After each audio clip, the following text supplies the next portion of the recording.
Paul spoke of the coming of Jesus as a time when Jesus shall show who is the blessed and only potentate, the King of kings and Lord of lords. He's going to show everybody who is boss. 1 Timothy 6:14-15. He shall show who is the blessed and only potentate, the only King of kings, the only Lord of lords. God said of Jesus, his Son, he is the brightness of my glory. My Son Jesus is the express image of myself. He was made better than the angels, higher than the angels, more excellent than they. I am his Father, he's my Son, and his throne shall be forever a scepter of righteousness. God raised Christ from the dead and set him at his right hand, far above all principalities and powers and might and dominion, and every name that is named, not only in this world, but also in the world which is to come, and had put all things under his feet, and gave him to be all things to the church. Folks, Paul the Apostle said, no matter what it looks like, no matter when it looks like things are out of control and the devil is taking power, he says, no, God has put all things under his feet. Our King is still Lord of everything. Hallelujah. God himself enthroned his Son as King over all nations, over nature, over the church, and over every life of those who call themselves by the name of Jesus. Colossians 1:16, for by him were all things created that are in heaven and that are in the earth, visible and invisible, whether they be thrones or dominions or principalities or powers. All things were created by him and for him. Colossians 1:18, and he is the head of the body, head of the church, that in all things he might have the preeminence. Folks, everything in this book is about Jesus. The Old Testament tabernacle, everything. It's Jesus. He was the Word. Hallelujah. Everything you read, you go into this book with Jesus in mind, you'll never make a mistake. You'll have the revelation of who he is. Christ is all in all. He was appointed king over every nation, king over the church, and king over your life and mine.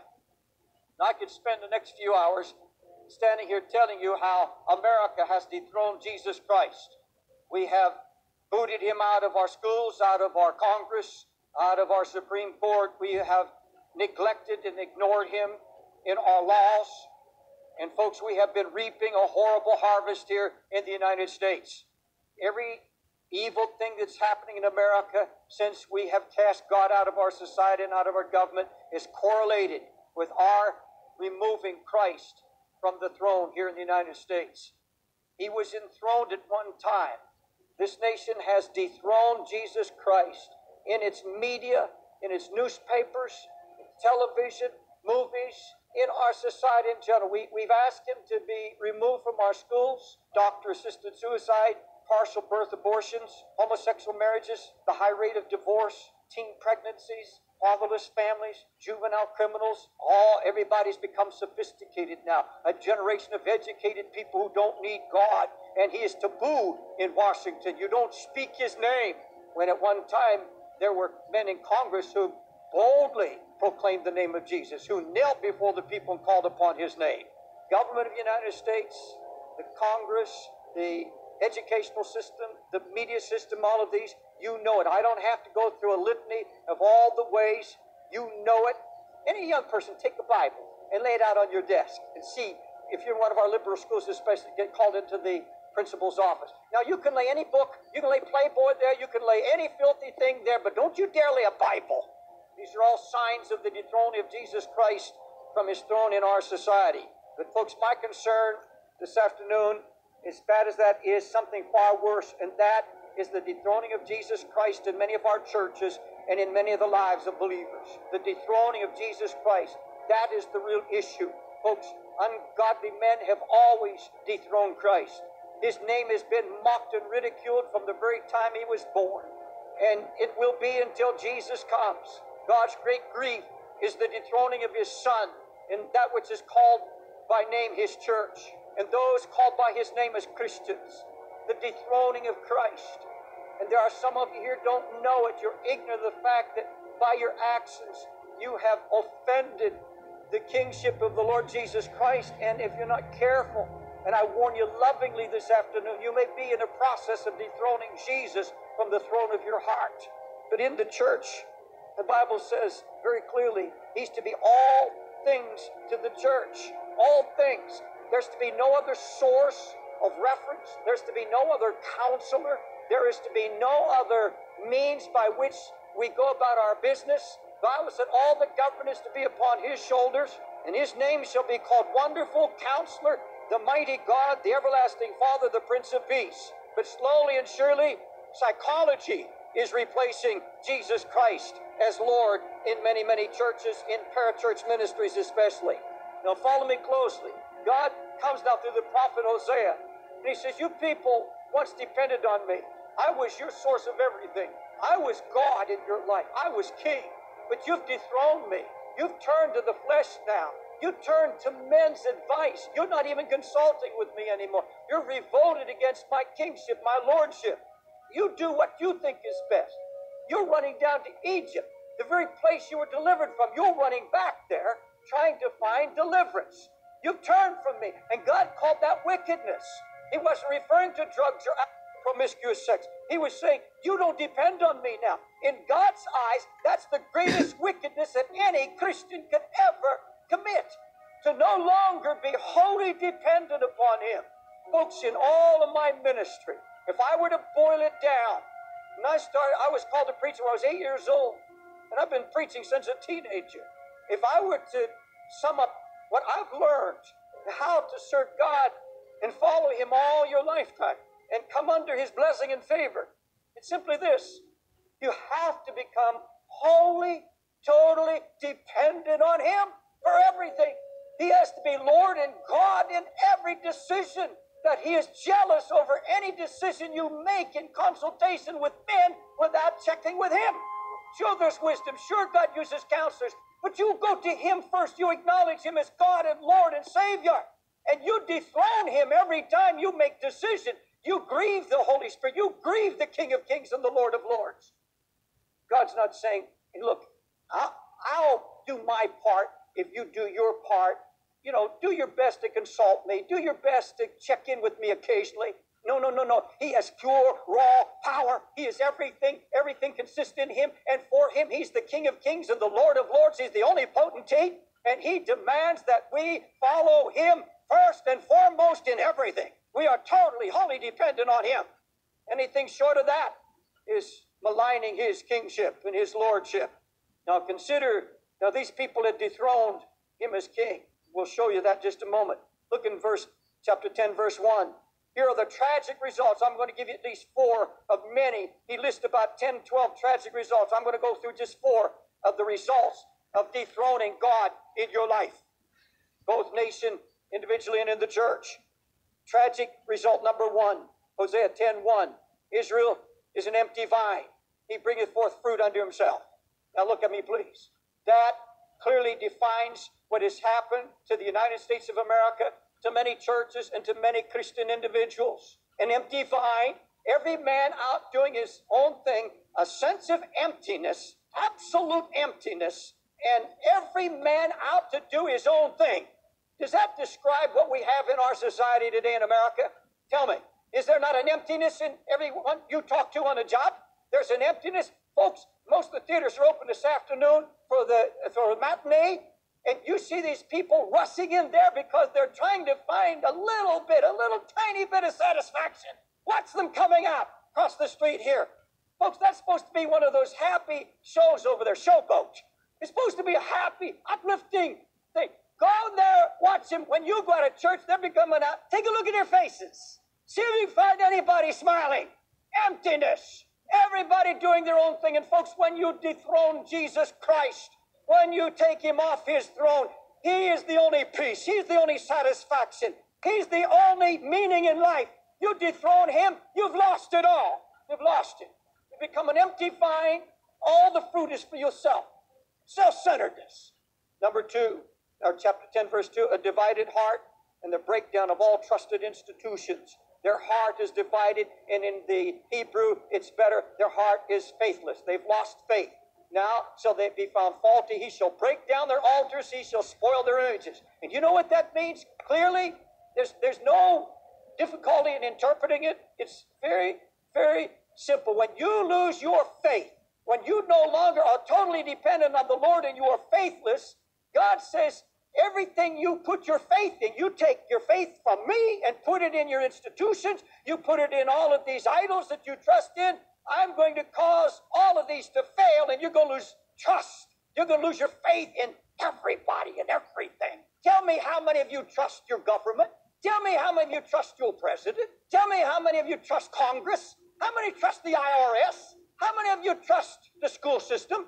Tell me what you trust. What are the institutions now here that are trusted? The trust of God. God said, you're not going to trust me? Are you going to transfer your trust to your institutions? I'm going to make all your institutions fail you.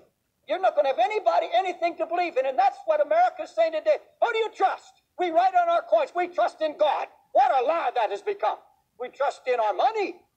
God says, because your heart's divided, your heart's become faithless. I'm going to knock down everything you trusted in. You've dethroned me. I will dethrone your institutions. Number 3, verse 13, chapter 10, verse 13. A harvest of iniquity. When you dethrone God, when you dethrone Christ, you're going to reap a harvest of iniquity. You have plowed wickedness. Verse 13. You have plowed wickedness. You've reaped iniquity. You have eaten the fruit of lies, because thou didst trust in thy way in the multitude of thy mighty men, in your professors, and you trusted in your psychologists and your psychiatrists, you trusted in those arts and sciences and all those things that you trust in. God says, I'll take away, but that's where you're leaning in that direction. He said, but consequently, you have reaped a harvest of wickedness. Oh, folks, what has all this sophisticated learning done for us? It's gotten us a plague of drugs, dysfunctional families, absolute chaos among our young people, our school system deteriorating. You know that. But I'll tell you what, the real issue here is God says, you take me from your throne, and you're going to reap. You're going to reap a wicked harvest. And that's what we have now in America. We have it in churches where the gospel is not really being preached. What a wicked harvest we have among our young people getting pregnant right in churches. A terrible harvest of divorce. He said, you're going to pay the price. And number 4, chapter 10, verse 3. For now they shall say, what? We have no king, because we fear not the Lord. What then should a king do to us? Now look at me, please. Hoshea was the king. They had a king. But this king, because he turned against God, God stripped him of all his power and authority. Nobody paid any attention to the king. His words meant nothing. He was an idolater, and they laughed at their king. There was no authority. Folks, that's what's happening now. God's allowing the nation to absolutely mock their leadership. You find it in churches today. People think nothing of mocking their pastors. They mock and they ridicule authority. This king had lost his authority because he was an idolater. God stripped him his authority, and they said, we have no king. We have no leadership. We are lost. We are confused. Folks, that's the payday for dethroning our Lord. No leadership in the government. No leadership. You just grieve in your heart.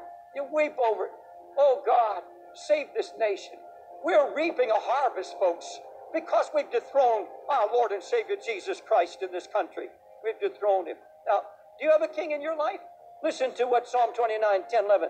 The Lord sitteth king forever. The Lord will give strength unto his people.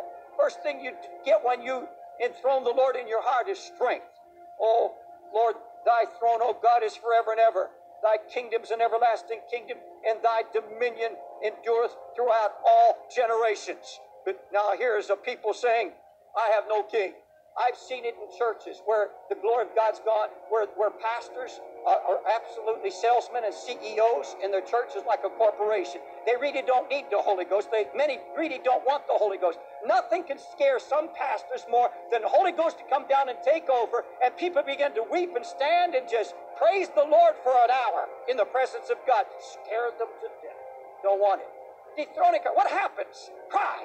And you sit and talk to these kind of pastors, and they will argue with you. They will take their stand. I don't care. We're going to reach people the way we want to reach them. Today there are churches that minister through data and surveys. Whatever the people want, they send people door to door. What do you want in the way of a church? What would you like to have in the way of worship?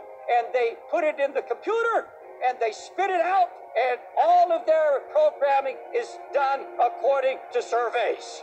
Christ is dethroned. He is not Lord. The Holy Spirit is not allowed to move in the measure that he chooses to move. I have seen ministries dethrone Christ and turn to the wisdom of the world. I've seen it over and over again. There are ministries that were founded by godly men. These men were on their face. They were godly, praying intercessors, and they didn't have any money. 50 years ago, 100 years ago, 35 years ago, they started ministries. They prayed in every dollar. They had nobody to consult with but the Lord. God said, go and do it, and they just obeyed the voice of God. Jerry McCauley, almost 200 years ago, an alcoholic, raised up a mission here. That man had no dollar to his name. That man would just stay on his face before God, prayed in food money, prayed in every building that God gave to them, and that mission still stands. Other ministries all over the world that were founded by praying people who believed God, who were totally dependent. Jesus was Lord and King of those ministries. And now, after these years, younger men have come, and these younger men are more educated, and they have brought in with them now a whole new way of thinking. Some of these precious young workers believe that the computer can do anything. You just cross-reference. You just get enough sources and resources. Everything's resources. Well, I thought God was our only resource. I thought he was our resource. I'm not against using modern methods. But you see, when the altar is replaced by the counseling room, when Christ is replaced by Freud, when psychology replaces the Holy Ghost, these ministries begin to die on the left and the right, and the money begins to dry up, so they have to call in other counselors on how to raise money. And then when they can't raise money, a better expert is called in, and it's cost them as much to get experts as it is the money that they're raising. And they go broke. Folks, Jesus is being dethroned in ministries. He is no longer the source. He's no longer the power. We've turned to flesh. We've turned to Egypt. We've turned to these things that just fade away. They have no strength. They have no power. And what about your life? Do you have a king? You have to say, when you walk into some of these churches, some of them, they have no king. They have no king. If you've turned to psychology, you have no king. You're going to end in absolute total confusion. Do you have a king in your life? If so, then you are going to him, and you don't make your decisions until you consult with him, till you go in. He said, come into my courts with praise. He said, come boldly to the throne of grace. I have everything that you need. Where are you going now for your counseling? Where are you going for your advice? Are you just making your decisions pell-mell? Are you saying, well, this is what I feel to do. It feels right. Like that song a number of years ago, it must be right because it feels so good. No, all sin feels good until the payday comes. Why does a wife walk out of her home, out of her marriage, and the husband get up and walk out of his marriage? Why do they just pick up and say, well, I can't handle it anymore? You didn't do that, my dear friend, by going to the throne of grace. You didn't go to the king and ask him what his word says. You just made the decision, I can't handle it anymore. You didn't ask God for the grace. You didn't ask him for the power. You didn't ask God to change your mate. You didn't ask God to change your heart. And I want to tell you, 99% of all marriage problems is not a marriage problem at all. It's a Jesus problem. It's a kingship problem.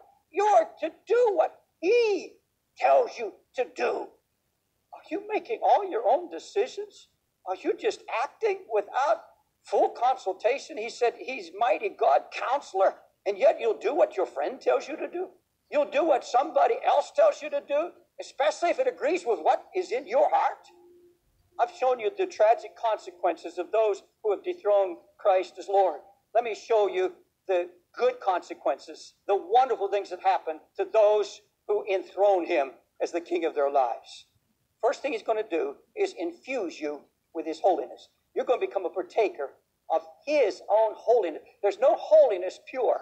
It is the ultimate holiness. You are going to be a partaker of his holiness. Think of that. Furthermore, we have had fathers of our flesh which corrected us, and we gave them reverence. Shall we not much more rather be in subjection unto the Father of spirits and live? First of all, he said, you subject yourself to my lordship. That's what it says here. You're going to know what it is to live. You're really going to live. Do you want to live? Do you want to know what life is really like? He said, you subject yourself to my lordship and live. For they verily for a few days chastened us after their own pleasure, but he for our profit, that we might be what? partakers of his holiness. Hallelujah. God says, you subject yourself to me, and I'm going to give you real life without fear, condemnation, guilt, and I'm going to have you partake. I'm going to infuse, I'm going to give you my holiness. Hallelujah. Holiness is a gift from God. He said, I'll give you this gift. You'll be a partaker. In fact, the Greek word is share. You will share in my holiness. He doesn't want us to walk with anxiety and fear and despair. Despair is the greatest mockery of the kingdom of God there is. People who walk in despair are saying to the world, Satan has been enthroned. He has control of my emotions. Despair says the enemy has my emotional keys. That's why this wonderful promise is so wonderful. Look in first chapter, verses 74 and 75. That he would grant unto us that we being delivered out of the hand of our enemies might serve him how? In holiness and righteousness before him all the days of our life. Doesn't that say that you're to have to walk before him without fear and holiness, righteousness all the days of your life? Does that mean every day of your life?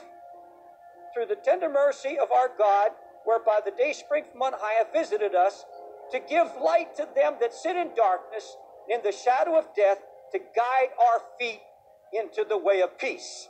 God says, I'll shine the light into your darkness. I'll clear up your confusion, and I'm going to let you walk in peace. Folks, I can always tell when people have Christ as King in their hearts, and they're obeying him in all matters, is because it produces peace. You can see it in their face and in their countenance. I'm going to give you just one more. He's promised to keep you blameless in the day of his coming. 1 Corinthians 1. Beginning with verse 5. That in everything you are enriched by him in all utterance and in all knowledge, even as the testimony of Christ was confirmed in you, so that you come behind in no gift, waiting for the coming of the Lord Jesus Christ, who shall also confirm you unto the end, that you may be blameless in the day of our Lord Jesus. God is faithful, by whom you were called into the fellowship of his Son, Jesus Christ our Lord. Now look what he says. If you keep me as Lord, you enthrone me as Lord, I'm going to keep you blameless to the coming. I'm going to keep you blameless. I'm going to keep you from falling. God said, I'm going to keep you. You enthrone me as Lord, and I'm going to keep you. You know what that means? You put your life into his hands, say, Lord, you're going to be my counselor, you're going to be my guide.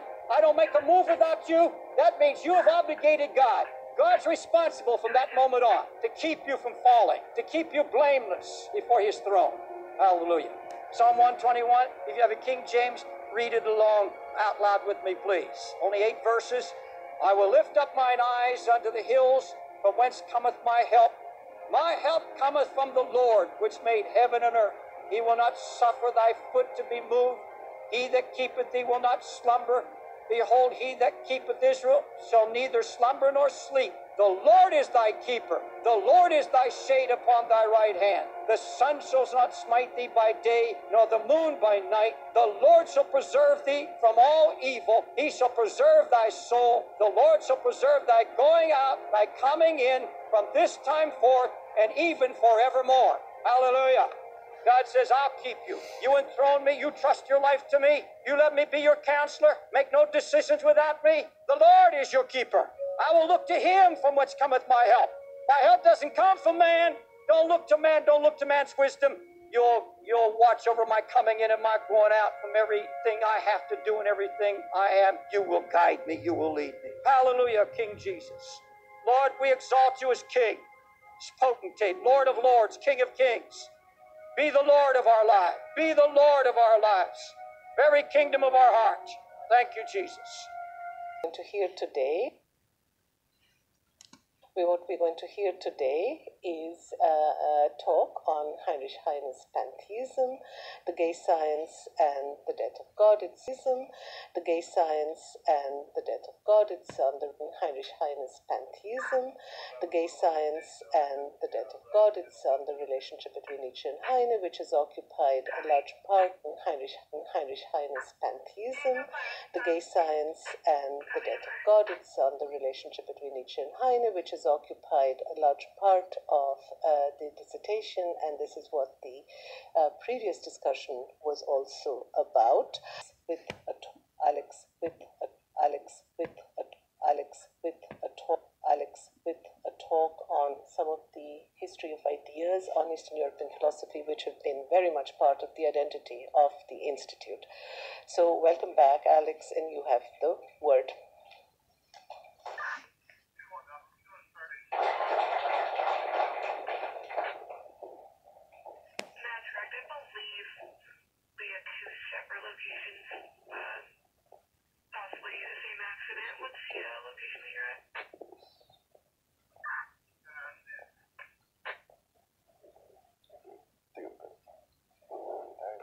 Thank you all for having me, and for your very nice introduction. The title of my talk is Rethinking Heine's Pantheism, the Gay Science, and the Death of God.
The title of my talk is Rethinking Heine's Pantheism, the Gay Science, and the Death of God.